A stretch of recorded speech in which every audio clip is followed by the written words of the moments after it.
tener en el cuerpo. Algunos conceptos ya los hemos visto, ya los saben, pero vamos a repetirlos para que se vuelvan a acordar. Por ejemplo, los neurotransmisores, que las hormonas también van a tener ese rol. ¿Qué son? ¿Para qué se usaban en autónomo?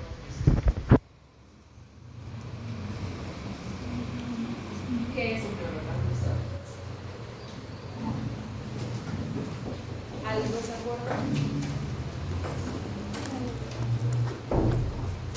Van a ayudarnos, ¿no? O sea, aquí van a ver que hay segundos mensajeros, van a ver que hay neurotransmisores. Los dos tienen como función ayudar a que se cumpla la función, ¿no? O sea, van a ayudar a que lo que nosotros queremos que se logre sea más fácil o incluso potencie mucho más ese efecto. Eso es un neurotransmisor, son sustancias que van a viajar en la neurona presináptica, se van a liberar en la conexión que hacen con la postsináptica y la postsináptica recibe a ese neurotransmisor con la señal. ¿Sí? Entonces son sustancias que ayudan y vamos a hablar de varios tipos de neurotransmisores. Y después están ya los grupos hormonales que van a ser diferentes tipos dependiendo de dónde se secrete esa hormona. Pueden ser endócrinas, que están producidas en las células o en las glándulas. De esto tienen ya un ejemplo, la glándula suprarrenal, que se produce ahí. ¿Qué hormona? La aldosterona. Aquí también está la adrenalina, la noradrenalina, igual. Después hay hormonas neuroendocrinas. Ese es el grupo más importante. Estas van a estar en relación a la hipófisis, a lo que va a ser el hipotálamo. Estas se van a distribuir a lo largo de la sangre por el diáfago.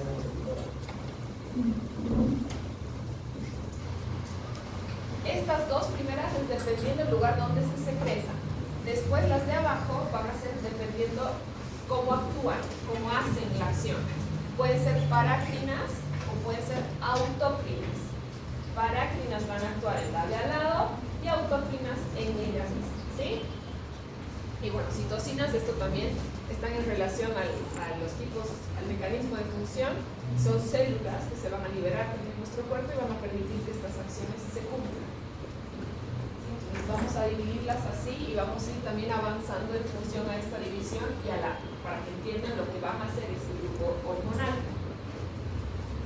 Entonces la parácrina va a actuar en la célula que está vecina, en la que está al lado, y la autócrina va a actuar en su misma célula. ¿Qué quiere decir que actúa en la misma célula? Que el receptor está ubicado ahí mismo. Va a liberar la sustancia y el receptor está aquí. En las parácrinas el receptor está en la célula de al lado, en la contigua.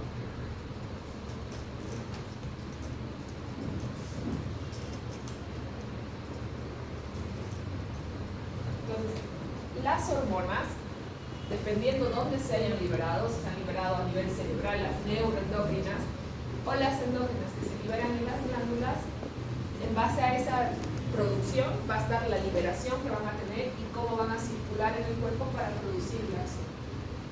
Si la hormona, está fácil también de entender, se produce en la glándula, comparándola a una que se produzca en la cabeza, que requiere impulsos neurológicos. ¿Cómo es el trayecto, por ejemplo, para llegar al órgano o a realizar la acción? ¿Cómo creen que va a ser su transporte o el camino que van a recorrer? ¿Será más fácil, más rápido? El de la glándula va a ser más rápido, pero no va a haber paradas. En cambio, el que se produzca arriba, desde el hipotálamo, hipófisis y luego desencadena van a haber muchas más activaciones en el medio para lograr llegar al órgano diana, que es al órgano receptor, al órgano blanco, y producir el efecto. Está más lejos. Sí va a tener seguramente un efecto un poco más potente porque va a involucrar que la cabeza se active, pero en el trayecto que va a hacer para llegar a producir el efecto va a tener más pasos. En cambio, el que se va a producir en la glándula, que ya está abajo, va a tener un efecto más rápido. No más potente, pero sí más veloz. Entonces, en base también a lo que estamos hablando, ¿quién utilizará más neurotransmisores y segundos mensajeros, los que se producen en la cabeza o los que se producen en la glándula. Arriba se van a producir las neuroendocrinas para justamente en ese trayecto tener esta ayuda para llegar a producir el efecto. Entonces las hormonas neuroendocrinas serán el grupo hormonal que utilice neurotransmisores, segundos mensajeros para llegar al órgano diana. Entonces ahí están los neurotransmisores. Los neurotransmisores son sustancias que van a estar en la hormona presináptica, en la que va a mandar el impulso. Entonces bajan en vesículas. Estas vesículas, antes de chocar a la postsináptica, se rompen, se liberan y la postsináptica tiene receptores específicos para ese neurotransmisor, para cumplir esa función. Entonces recibe el neurotransmisor y ese neurotransmisor potencia, ayuda a que la acción se la realice con mucha mayor efectividad. Eso es lo que hace entonces el grupo casi todo neuroendócrino. Y las citocinas van a tener también cierta función similar a esto, van a activarse, van a ser proteínas que también van a estar en la postsináptica y lo que van a hacer es señalar, van a ayudar a que el impulso de la presináptica encuentre dónde tiene que liberarse. Son moléculas o células que van a ayudar a la señalización para producir el impulso. ¿Están entendiendo hasta aquí? ¿Sí? Hay diferentes tipos de citocinas, si las saben, porque es parte del sistema inmunológico. Dependiendo el grupo o la neurona que sea, hay un montón: fibroblastos, granulocitos, macrocitos, casi todos los grupos celulares que están en función a esto. Entonces se va a activar este sistema inmunológico como marcación o señalización para que se produzca ese impulso.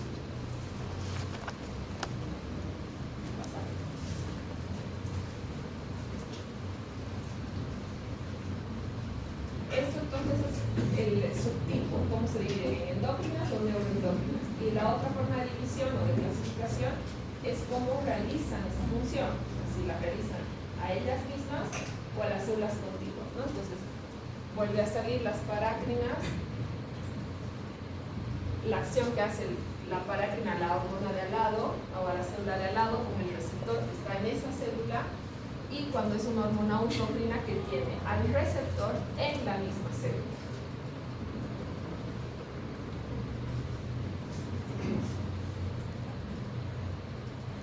Primero les voy a hablar de la subdivisión de las hormonas neuroendócrinas, qué grupos de hormonas hay ahí, y en base a eso también van a ser los temas que vamos a ir viendo.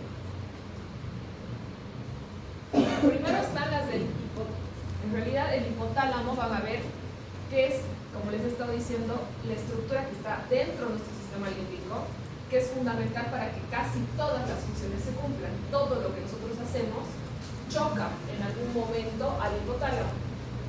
Entonces, igual en la liberación hormonal, para que el impulso o la función que queremos se realice, primero asciende hasta el hipotálamo estimula después a las glándulas, a la hipófisis, a la tiroides, va a bajar a los órganos reproductores y también llega al páncreas.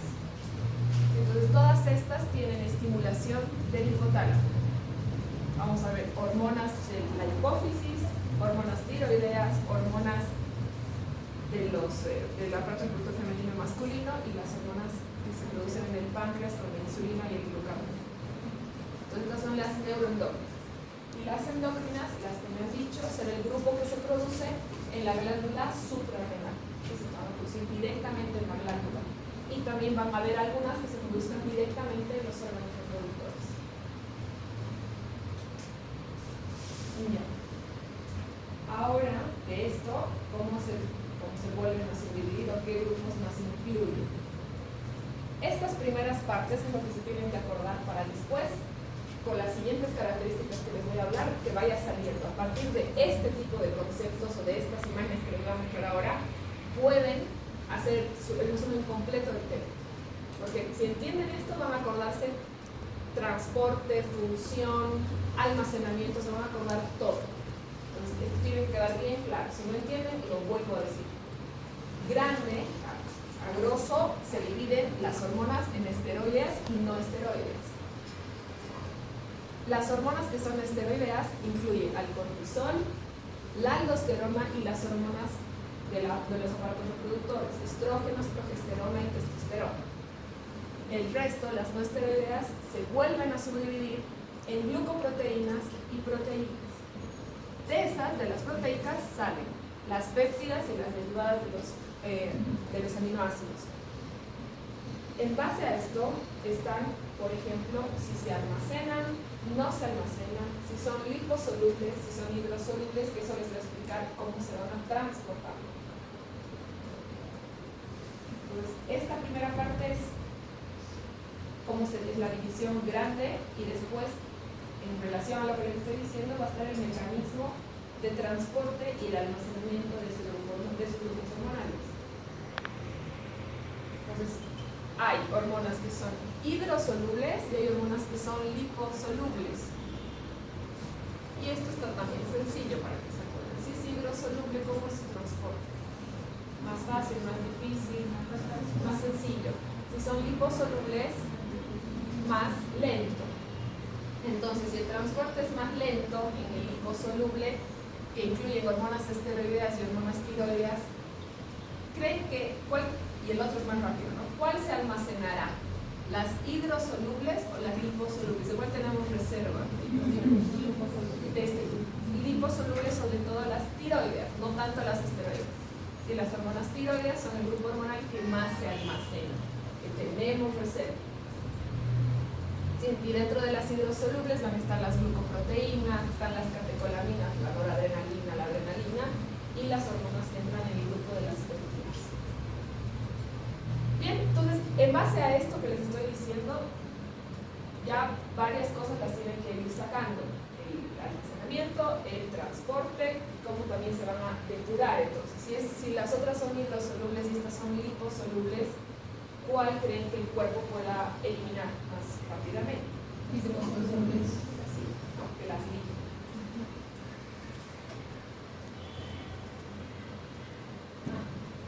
Otra cosa que es importante que se acuerden es dónde están los receptores. Estas hormonas, todas van a estimularse arriba, en el hipotálamo. Seguimos hablando de su grupo hormonal. Entonces, en la cabeza van a activar hormonas precursoras. Dependiendo del grupo, vamos a ir viendo, van a recibir el nombre del órgano al que van a ir, y de ahí esa es la célula presináptica, la que va a llevar la información. Para que luego esa célula llegue al órgano diana y desprenda su efecto, hay receptores en la célula que siguen, la postsináptica. Las hidrosolubles le van a usar segundos mensajeros para llegar a eso. Y las que son liposolubles van a tener receptores en esa célula postsináptica. El receptor se va a ubicar en lugares diferentes dependiendo del tipo de hormona que sea. El receptor va a estar en el núcleo si es hormona tiroidea, y el receptor va a estar en el citoplasma si son hormonas esteroideas. Esto también es importante.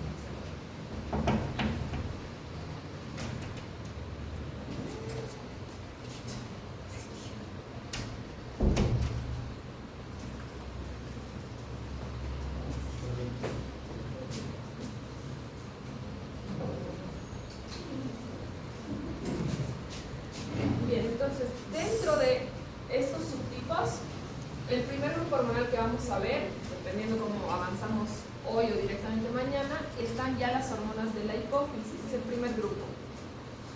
De este grupo hay varias hormonas, 7 vamos a aprender, que están en relación a la adenohipófisis y a la neurohipófisis.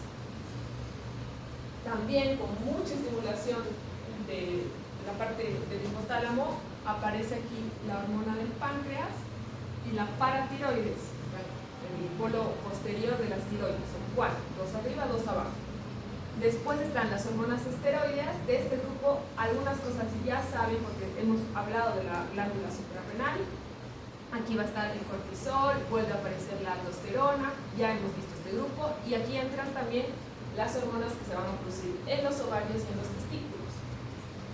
Y dentro de los derivados de la tirosina están las hormonas tiroides. Toda esta parte es como repetirles de nuevo todos los grupos hormonales y a qué van. De esto mismo, entonces, sale otra vez el almacenamiento. El primer grupo son las proteínas. Vamos a dado un data que ya no tiene color.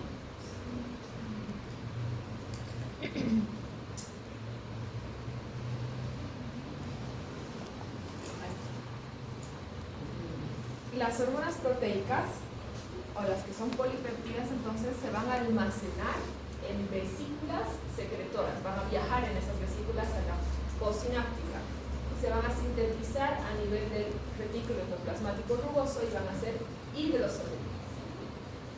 Las esteroideas se sintetizan a partir del colesterol, no se van a almacenar y son liposolubles.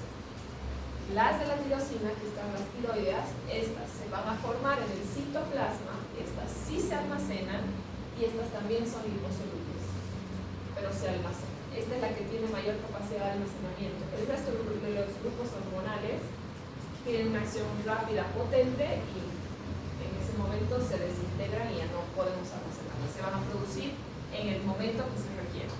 En cambio, este grupo sí.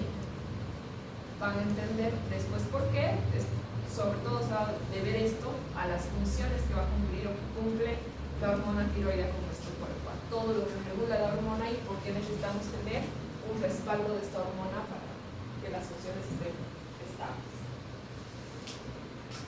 Otra cosa, forma de, digamos, de dividir todo lo que les estoy mostrando es que también lo aprendan entendiendo qué cosa les sea más fácil de esta manera. Aquí van a ver, dependiendo el órgano, el sector del cuerpo, son las hormonas que se secretan.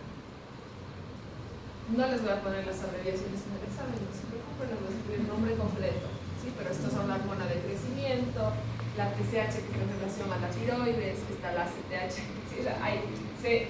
Médicamente después van a decirlas de esta manera, ¿sí? La folículo estimulante, la luteinizante, la prolactina, son las abreviaciones de las hormonas.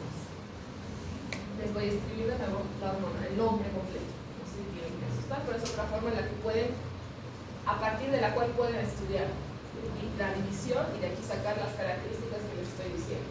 Hidrolipos, almacena, no se almacena, dónde está el receptor, en el núcleo, en el citoplasma. Tienen que desglosar así para que después todo lo que yo voy a hablar entiendan. Si pueden, en esto, háganme caso. De aquí estudien, de aquí saquen todos los esquemas que ustedes hagan, cómo vayan a interpretarlo a partir de esto, para que lo demás les sea sencillo. Si no, se van a confundir. Ya. En el grupo de las hormonas esteroideas, este grupo, muchas cosas puede que las sepan. Hay varias cosas de este grupo hormonal o varias hormonas que nosotros tenemos idea de cómo actúan. Ustedes saben más o menos cómo actúa la testosterona o qué hace, cómo actúan los estrógenos, la progesterona en las mujeres.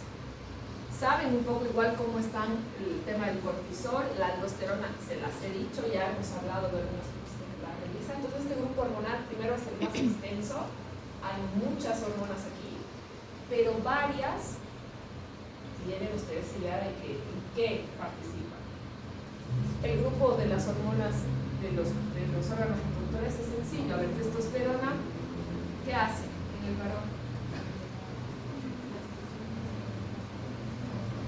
A ver, los que van al gimnasio, músculo, la parte de la musculatura, la parte de incluso el vello corporal, va a estar en relación también a la producción de espermatozoides y a la parte fértil. Los ovarios, o sea, las progesteronas y los estrógenos, las mujeres. Aquí va a ver que hay un tema solito nuestro, al final, porque esto sí va a depender del ciclo menstrual. En la fluctuación que va a tener nuestro ciclo menstrual, en un punto va a haber más progesterona, en otro punto va a haber más estrógenos. Y en el embarazo va a ser totalmente opuesto. La mujer va a tener diferencias, pero lo mismo que en el hombre, va a ayudar a la reproducción de los caracteres sexuales secundarios, va a ayudar a la producción de óvulos para el proceso de fertilización, igualito. Abajo, si yo les digo cortisol o les hablo de los glucocorticoides, corticoides nomás. Ya han debido escuchar los corticoides. ¿Qué hacen los corticoides? O sea, los medicamentos que usamos. ¿Para qué usan corticoides? ¿A qué va el corticoide? Es de uso común también.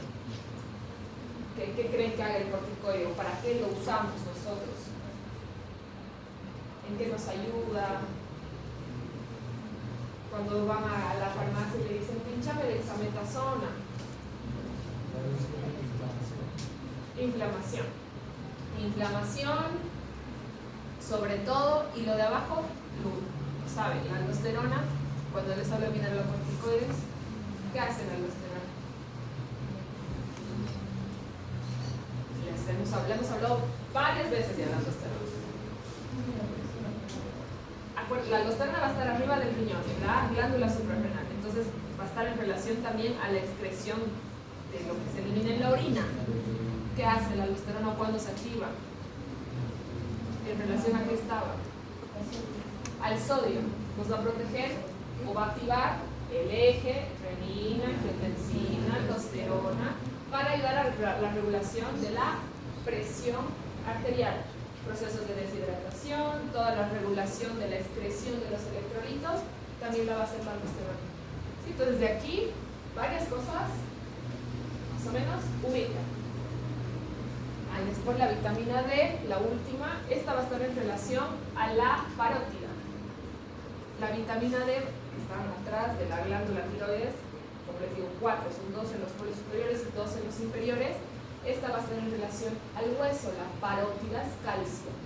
La vitamina D va a ser el precursor del calcio. Todo lo que sea osteoporosis, los dientes, todo esto va a ir aquí. Todos estos son los esteroides. El grupo que faltaría agregar ahí son las hormonas derivadas de la tirosina. El primer grupo son las hormonas tiroideas. Ahí está lo que vamos a entender como hipotiroidismo, hipertiroidismo cuando hay una alteración.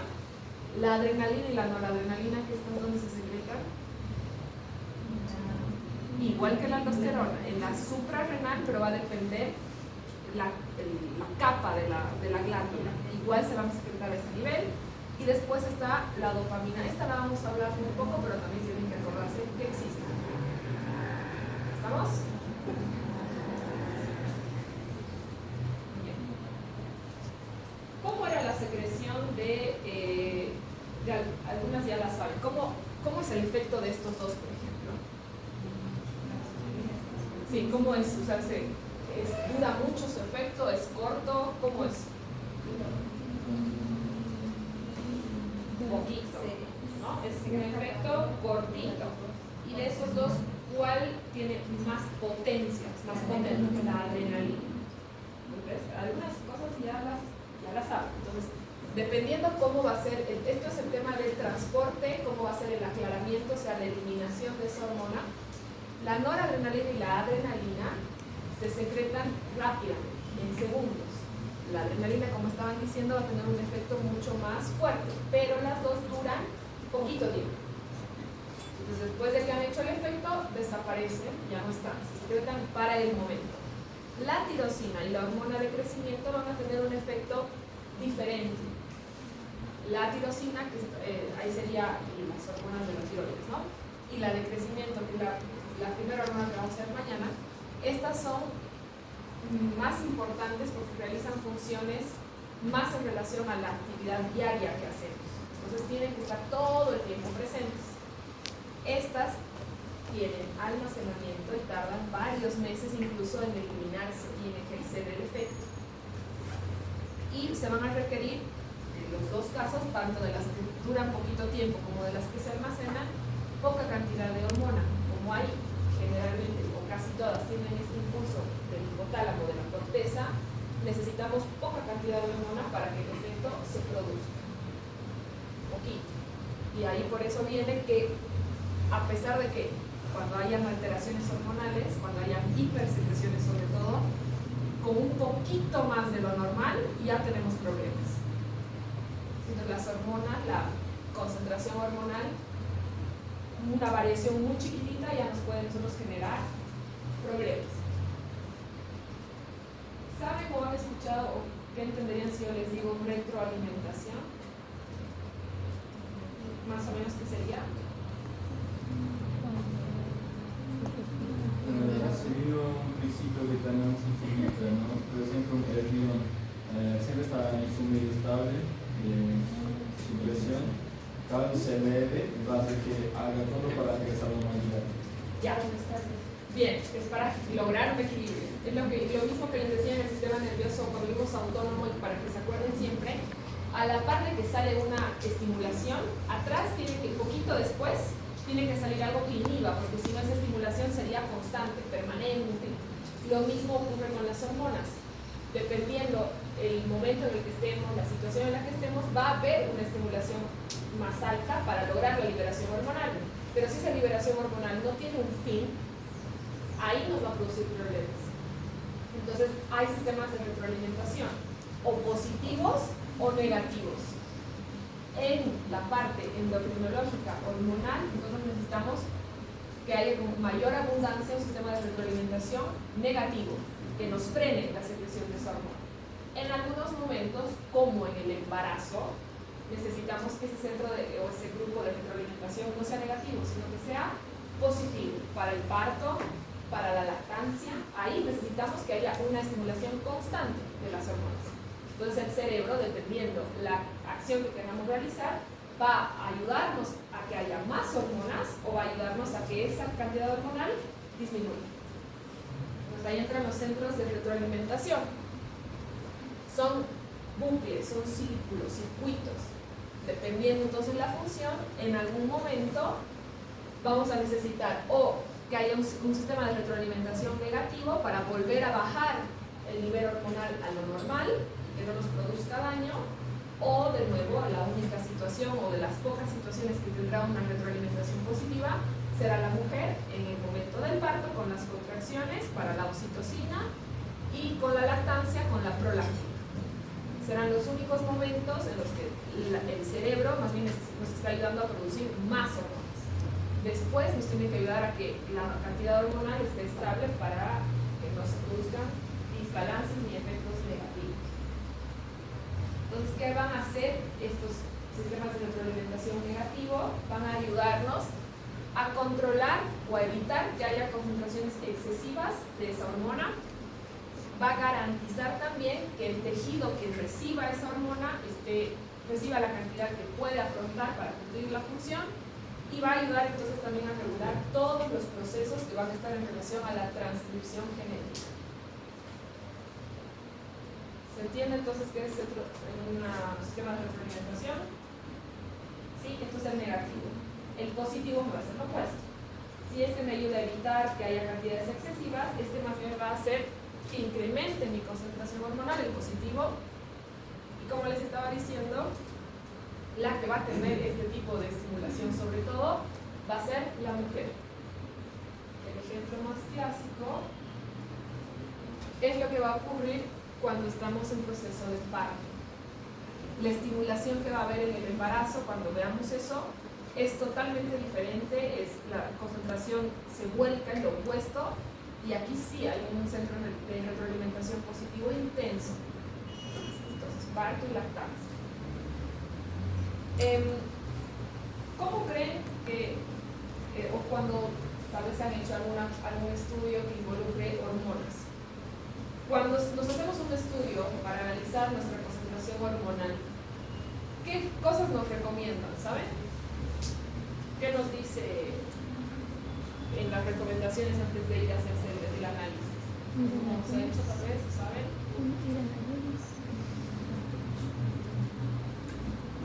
Esto en general en todos los estudios. ¿A qué hora nos piden que nos hagamos los exámenes de sangre generalmente? En la mañana, ¿no? No podemos ir en la tarde, en la noche, generalmente es en la mañana. Aquí no necesitan, son hormonas. Pocas van a necesitar ayuno. El ayuno que les hacen seguramente cuando van a medirles azúcar, colesterol, ahí sí. Pero si la parte hormonal, primero que sea en la mañana, pero ¿por qué esta relación a la mañana? Por el sueño. También les van a decir que eviten el estrés o que eviten sustancias que puedan alterar la cabeza, como el café, que pueda generar que la liberación hormonal sea diferente. Las hormonas son muy lábiles. La concentración hormonal depende de un montón de cosas y se altera muy facilito. Desde el clima, el momento de la vida en la que estén, esto es obvio y también mucho más fuerte en la mujer, si somos jóvenes, estamos en la menopausia, el ritmo cardíaco y el sueño. Va a variar muchísimo. Y sobre todo la que más varía es el cortisol. Así que cuando veamos ese grupo hormonal, ese es el que más va a variar y el que más puede modificar. Entonces necesitamos haber tenido un buen periodo de sueño. Si se puede también evitar todo tipo de actividades que puedan generar estrés. Y bueno, lo de arriba ya no mucho no se puede controlar, ¿no? El clima, el momento en el que tengan que hacerse el estudio y la edad que tenga la persona que se va a realizar el estudio. Entonces aquí sí hay muchas variaciones en cuanto a la liberación de la hormona. Y la hormona de crecimiento, justo como dice el nombre, hormona de crecimiento, que de esta es de la que más funciones vamos a aprender y vamos a sacar. Como dice el nombre, en las primeras etapas de la vida, hasta que somos 20, 21 años jóvenes, esto se secreta en mucha cantidad y va a envejecer igual que nosotros. A medida que somos mayores, la concentración de la hormona de crecimiento también va a bajar. Eso se está en relación entonces a la etapa de desarrollo o al envejecimiento. Entonces esto se va a ver donde están los números.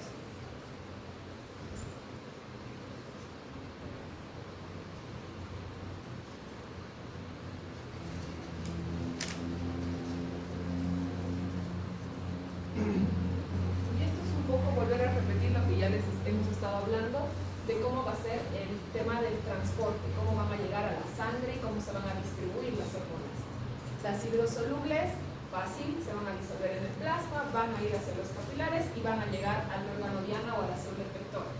El otro grupo, que son los liposolubles, van a requerir en el trayecto un poquito de ayuda. Este es el grupo que va a requerir neurotransmisores, que va a tardar un poco más en cumplir la acción, dependiendo del grupo hormonal que sea, sobre todo las que estén en relación a la tirosina. En relación igual a esto, entonces está cómo se van a aclarar, o sea, cómo se van a eliminar las hormonas de nuestro cuerpo. Va a depender de la cantidad que se haya producido, de la secreción que haya habido de esa hormona, dependiendo de la función o lo que hayamos querido que se realice, y después de cómo de cómo es la característica de esa hormona. Si es hidrosoluble, ya me he dicho, la eliminación será más sencilla, y si es liposoluble, será una velocidad de aclaramiento o de eliminación muchísimo más lenta. ¿Bien? ¿Cómo pueden eliminarse entonces las hormonas? Además de que va a depender de si es hidrosoluble o liposoluble, van a haber algunas características más que van a ayudar a que se eliminen. ¿Cómo eliminamos nosotros lo que no sirve? Ya hemos hablado, esto es bien. ¿Quién ayuda a eliminar lo que es de desecho? El hígado. ¿Cómo más eliminamos medicamentos, sustancias? ¿En qué otra cosa? Orina, riñón. Va a ser las hormonas van a utilizar esos dos igual y van a agregar la destrucción del tejido, o sea, metabólica del tejido, después agregan unión, o se unen a tejidos para eliminarse, y después lo que ya saben, van a eliminarse de forma hepática por la bilis, y hay otro grupo que se va a eliminar por la orina. Entonces también, obviamente, si está dañado, tiene alguna enfermedad o el hígado o el riñón, el aclaramiento o la eliminación de esa hormona también se va a ver afectado y generará problemas. Cuando ya veamos específicamente los grupos hormonales, voy a volverles a decir cómo se elimina cada hormona. Pero estas 4 serán las formas que utilizarán para aclarar o para salir de nuestros órganos sanguíneos. ¿Hasta aquí hay preguntas?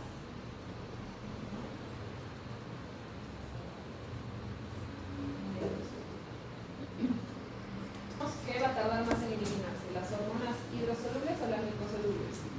Las liposolubles. Entonces, el tiempo de vida de las liposolubles va a ser mayor al de las hidrosolubles. Dependiendo qué grupo hormonal sea, tendrá entonces más vida, más tiempo de actuar que el de las hidrosolubles, ¿no? Entonces, Las hidrosolubles están fáciles de transportar, van a llegar facilito al torrente sanguíneo y estas se van a eliminar en el hígado o en el riñón. Las liposolubles, que no tienen esta afinidad con el plasma para llegar a la sangre tan fácil, van a requerir proteínas para lograr llegar al torrente sanguíneo y estas se van a eliminar en un tiempo un poco más largo, horas y días. Entonces el proceso, o el tiempo de vida útil que van a tener las hormonas también va a depender de esto. Las esteroides, que son liposolubles, van a tener una semividad de 20 a 100 minutos y las tiroideas, que también son liposolubles, de 1 a 6 días. En cambio, este grupo, el de la sidro, es mucho más cortito, minutos, 2 minutos, 5 minutos, mucho rápido. Estas, las liposolubles, son las últimas que estoy hablando, más tiempo. Y las que más tiempo duran, las de semividad mucho más amplia, son las hormonas de la tiroides.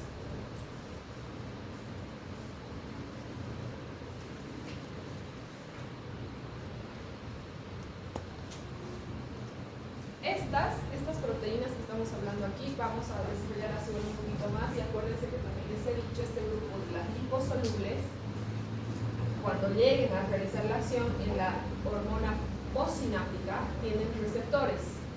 Unos son los que van a estar en el núcleo, otros pueden estar en el citoplasma, para activar la función. Entonces, esto también tiene que acabar. De dónde se va a ubicar el receptor para los diferentes grupos hormonales. El receptor está en la membrana, en las hormonas proteicas, peptídicas y las catecolaminas. El receptor está en el citoplasma, en las hormonas esteroideas, y está en el núcleo, en las hormonas tiroides. Sí, otra vez. Entonces, membranas están las hormonas proteicas, las peptídicas y las catecolaminas. Está glucocorticoides, adrenalina, noradrenalina, etc. Aquí están las hormonas esteroides en el citoplasma y en el núcleo las hormonas de la tiroides. Todas estas entrarían, sobre todo estas dos son liposolubles.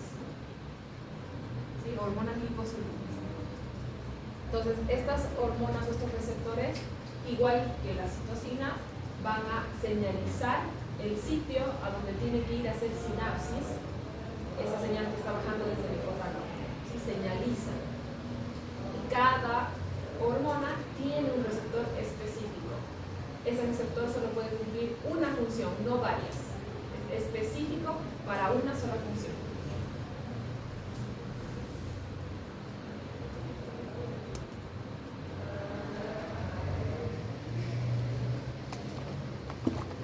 Pueden haber, cuando nosotros estemos realizando la función, cuando el cuerpo mande la señal, pueden haber funciones o alteraciones en dos momentos: en la célula que está llevando la información o en la célula que va a recibir esa información.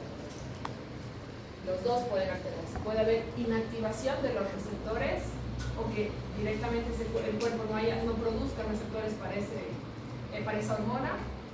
Puede haber inactivación también de las proteínas que señalan la liberación de la hormona. Puede haber problemas o afectar la recepción en la primera célula de la hormona. Pueden haber que haya una menor producción hormonal o que se destruyan los receptores en la postsináptica a nivel de los lisosomas. Entonces puede estar mal la que va a bajar con la señal o la que la va a recibir. Estos son problemas que están en relación a la transcripción genética. No hay tampoco, por lo que hemos estado hablando igual aquí, una manera de modificar la célula que está dañada. Sí, externamente ya medicamentos hay para que van a ayudar a los receptores o que van a directamente contener la hormona para la célula que está mal, la del inicio.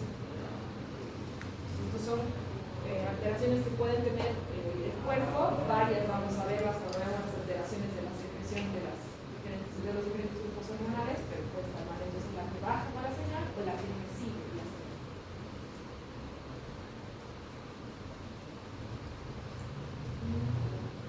Ya, ahora, ¿cómo están atentos? Porque ahora voy a empezar a hablar de algo un poco más difícil.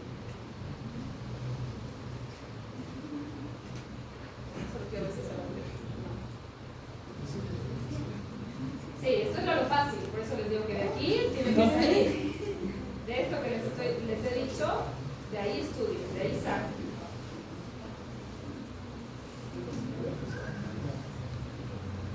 Les tengo que hablar de lo que son ahora, cómo es la señalización.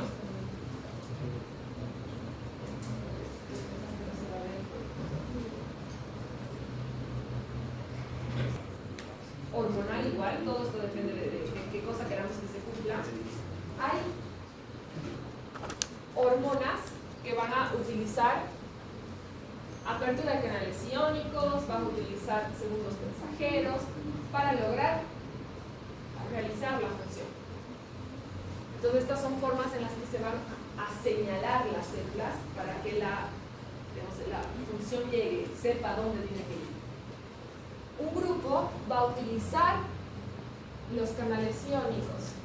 Los canales iónicos ya saben qué es, va a cambiar la permeabilidad de la célula, va a abrirla, va a hacer que salgan iones positivos o negativos para que se produzca ese efecto. Canales iónicos van a usar la acetilcolina y la noradrenalina. Más que la acetilcolina, que esto está en relación al autónomo, tienen que acordarse de la noradrenalina. Las catecolaminas, esto a nivel de la suprarrenal. Entonces esta va a utilizar apertura de canales iónicos. Hay otro grupo que va a utilizar segundos mensajeros. Uno de estos segundos mensajeros es la proteína G. La proteína G también abre y cierra canales. El anterior es solito, realiza esa apertura o ese cambio en la permeabilidad celular solo. En cambio, hay otro grupo hormonal que va a utilizar a la proteína G para que abra y cierre esos canales. Aquí, entonces, interactúa el receptor que está en el exterior con el que está en el interior a partir de la proteína G.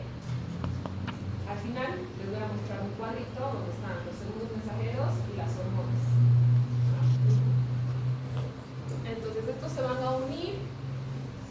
La proteína G está en relación a activar el GTP, después produce el ATP, entonces utiliza también energía para lograr el proceso de señalización.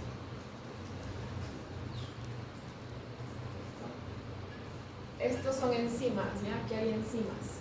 Utilización de enzimas. Las enzimas van a producirse como las hormonas en el momento que se necesite. Estas entonces solo se pueden usar una vez. La hormona va a ayudarse a la enzima en una única oportunidad y la enzima después desaparece. Y después, si se la necesita, se volverá a producir. Entonces, un ejemplo de esto son las células o el grupo hormonal que está en relación a la tirosincinasa. Ese grupo hormonal es el que regula el apetito y el que regula toda la parte del gasto energético, el equilibrio energético. Salud. Dentro de esto entonces están sobre todo los receptores que están en relación a las glándulas suprarrenales, a los órganos reproductores, a las gónadas y a la tiroides y la vitamina D, que están atrás de la parótida. Todo esto, o esta señalización, esta ayuda que estas hormonas están solicitando, es casi para que se pueda cumplir, para que puedan ayudar a que se cumpla una de las funciones principales de nuestro cuerpo, que es la transcripción genética. Estos receptores hormonales están en relación a ayudarnos a que todo el proceso de transcripción genética, la formación del ARN mensajero ocurra. No es la única función para la que van a pedir ayuda a estos mecanismos de señalización, pero esta sería la función principal para la que se solicitaría la activación de lo anterior, de la proteína G, de las enzimas, de la apertura de canales, con el objetivo de que el proceso de transcripción genética se cumpla de forma correcta. Estamos viendo con cara de preocupados.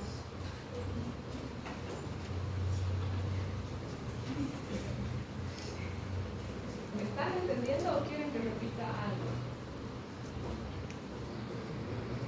Es su oportunidad. Si esto no me están entendiendo, después más difíciles.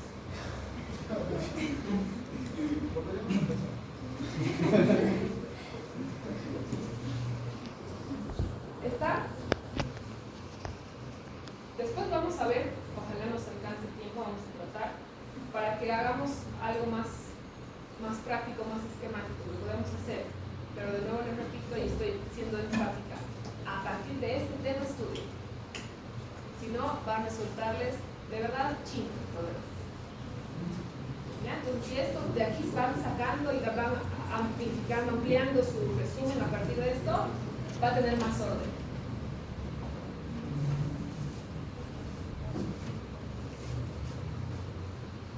Ya, los segundos mensajeros, entonces, como les estoy diciendo, ¿para qué se van a activar como función principal? Para esto, para la transcripción genética. ¿Se los usa mucho? Sí, pero la función principal, el uso principal que tienen es en relación a toda la parte de la transcripción genética. Además, el uso de los segundos mensajeros va a ayudarnos a la proliferación de las células, a la diferenciación celular y después también nos van a ayudar a realizar el proceso de apoptosis, de destrucción de estas células. ¿Cuáles van a ser mis segundos mensajeros más usados? Uno es la proteína G, que ya se los he mencionado, y después están estos otros tres.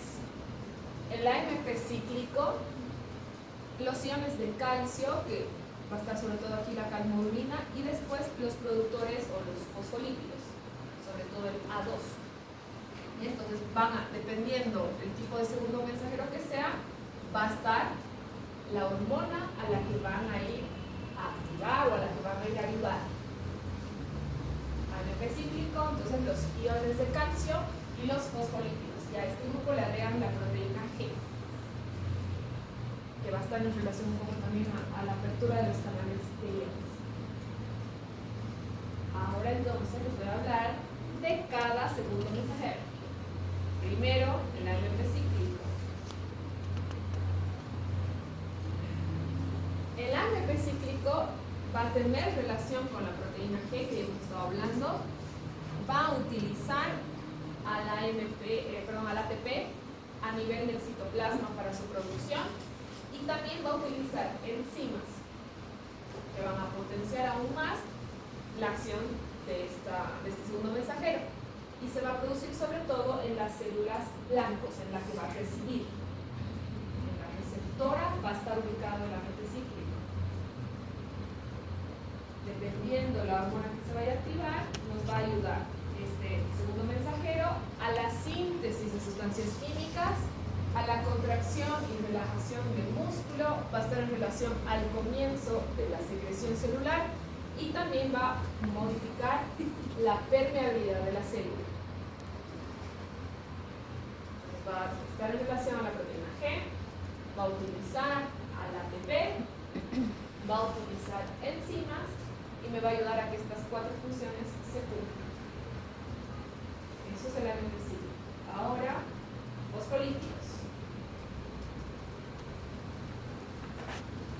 Van a subdividirse los fosfolípidos en dos segundos mensajeros, el diacilglicerol o DAR y el trifosfato de inositol. Esos dos derivan sobre todo de la fosfolipasa C. Son las subdivisiones entonces de los fosfolípidos. Cada una de esas subdivisiones va a tener una función diferente. El primero, el trifosfato de inositol, va a mover los iones de calcio en las mitocondrias, en el retículo endoplasmático, y si me mueve calcio está en relación a la parte muscular. Entonces va a modificar la musculatura lisa y va a también ayudarme a la contracción celular. Y el diacilglicerol, que está en relación a la proteína C, esta va a estar encargada de ayudarme a mejorar la respuesta celular. Está muy aburrido, pero está muy bien. Es pesado también que despertarme si no estamos en problemas. Ya. El último grupo es el calcio, o sea, lo que está en relación a los iones de calcio. Esto también es sencillo porque es la misma activación que hemos estado viendo en el resto de las células.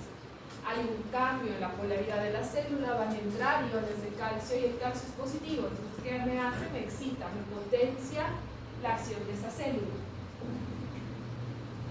Entonces va a entrar calcio a la célula, esto me va a modificar o va a estar presente la calmodulina, que es un precursor del calcio, en 4 lugares diferentes en esa célula, con el objetivo entonces de ayudarme a tener más señalización, una respuesta mucho más fuerte del impulso o de la reacción que yo quiera lograr. Va a activarme entonces a nivel sobre todo muscular lo que es la miocina para producirme el impulso. Entonces también está fácil de que se acuerden, las hormonas que van a estar en relación a producir impulsos musculares o reacciones óseas utilizarán este segundo mensajero. Sí, el corazón, las hormonas que vayan al corazón, la adrenalina, todo eso como voy por aquí. Y también activa a nivel del músculo esquelético lo que es la troponina C. De esto que les estoy hablando, no sé si más sencillo, pero en resumen es más o menos esto. Aquí está el segundo mensajero, hemos hablado de todos estos, y aquí está la hormona que usa ese segundo mensajero. Bien, esto se tiene que anotar. ¿Está bien? Y obviamente agregarle aquí un poco las características que les he estado diciendo, qué cosa van a usar, más o menos qué funciones van a hacer. Si se acuerdan de la hormona, van a saber a qué funciones va el segundo mensajero, qué cosa va a hacer. Esto es la parte de generalidades de endocrinología. Ahora sí vamos a hacer la subdivisión hormonal. Características más específicas y funciones específicas también de las diferentes hormonas. Las primeras son las hormonas esteroides. Vamos a hablar un poquito más a profundidad y mañana, ¿no? Porque se me están durmiendo, hablamos del primer grupo hormonal. Primero entonces las hormonas esteroides. ¿Cuáles son? Las que están en la suprarrenal y las de los ovarios y los testículos. Esas son las esteroides. Entonces las hormonas gonadales y las que están a nivel de la suprarrenal. De estas, a ver, que por lo menos 10 me respondan de ustedes, estoy feliz. ¿Qué ya saben de las hormonas esteroides? Hidrosolubles, liposolubles. Liposolubles. Si son liposolubles, ¿se almacenarán o no se almacenarán? Esteroides son. Ahí, diferente. Dentro de las liposolubles están esteroides y las de la tiroides. Entonces, las esteroides, piensen igual, que han dicho que son para la inflamación. ¿Creen que se van a almacenar o no? No se almacenan. ¿Dónde tienen el receptor las hormonas esteroides? Citoplasma, núcleo, membrana. Ya, citoplasma. Si son liposolubles, ¿cómo es su transporte? Más lento. Su depuración es más lenta. Entonces, ¿cómo vamos a hacer nosotros para que se elimine esta hormona? ¿Qué es el que hace nuestra sangre? ¿De qué se ayuda? Proteínas. Aquí este grupo también va a activar muchos segundos mensajeros para la depuración, para el aclaramiento de la hormona.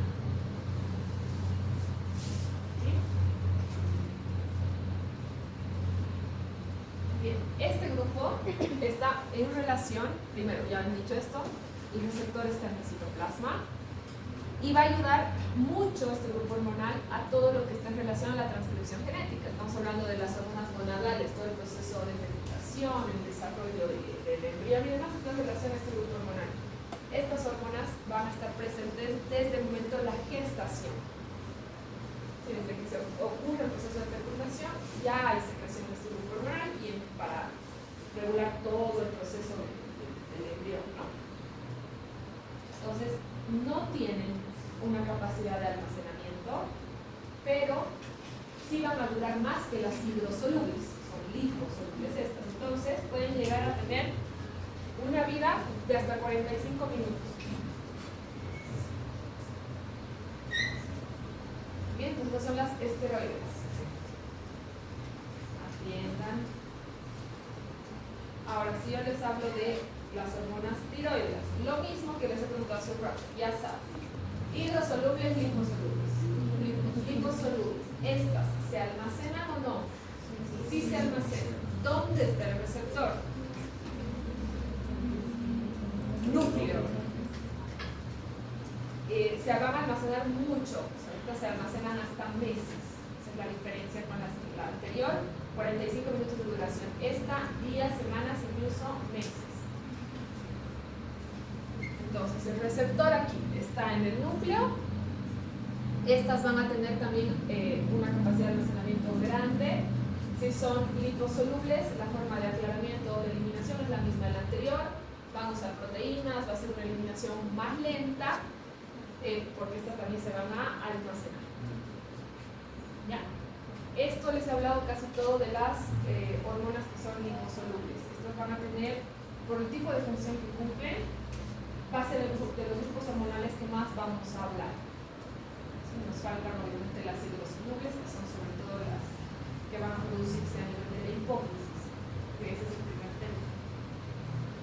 Todas las hormonas, o casi todas en la actualidad, se pueden dosar, no se pueden medir, porque vamos a ver de todos los grupos hormonales, toda la parte fisiológica, y después vamos a ver las alteraciones.